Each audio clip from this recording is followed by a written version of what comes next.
ಮಾತನಾಡಿದ ಜಪಾನಂದ ಸ್ವಾಮೀಜಿ, ಬರದ ನಾಡಲ್ಲಿ ಸೇವೆ ಮಾಡುತ್ತಿರುವುದು ಸಂತಸ ತಂದಿದೆ. ಕಣ್ಣಿನ ಶಿಬಿರಗಳು, ಕುಷ್ಠ ಮತ್ತು ಕ್ಷಯರೋಗ ನಿವಾರಣೆ ಸಂಬಂಧಪಟ್ಟ ಸೇವೆಗಳು ಕಳೆದ 3 ವರ್ಷದಿಂದ ಮಾಡಲಾಗುತ್ತಿದೆ.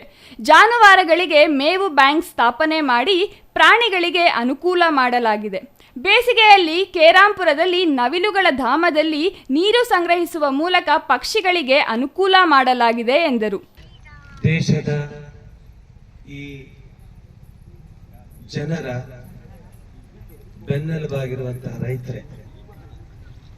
ರೈತಾಪಿ ಜನಗಳು ಸಂತೋಷವಾಗಿ ನಗುತ್ತಾ ಇದ್ರೆ ದೇಶ ನಗುತ್ತೆ. ಅವರಲ್ಲಿ ಕಣ್ಣಲ್ಲಿ ನೀರು ಬಂದು ಅವ್ರಿಗೆ ಕಷ್ಟ ಬಂತು ಅಂದ್ರೆ ದೇಶಕ್ಕೆ ಕಷ್ಟ ಬಂದಾಗೆ.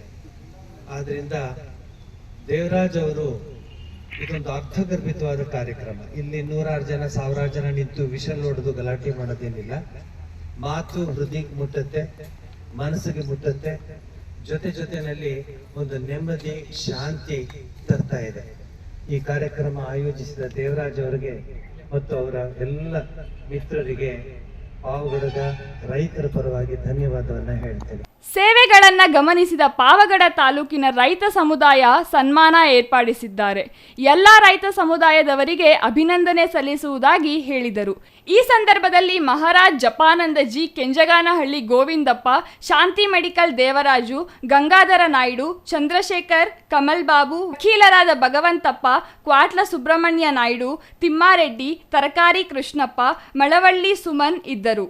Kondappa, CTV news, Pavagada.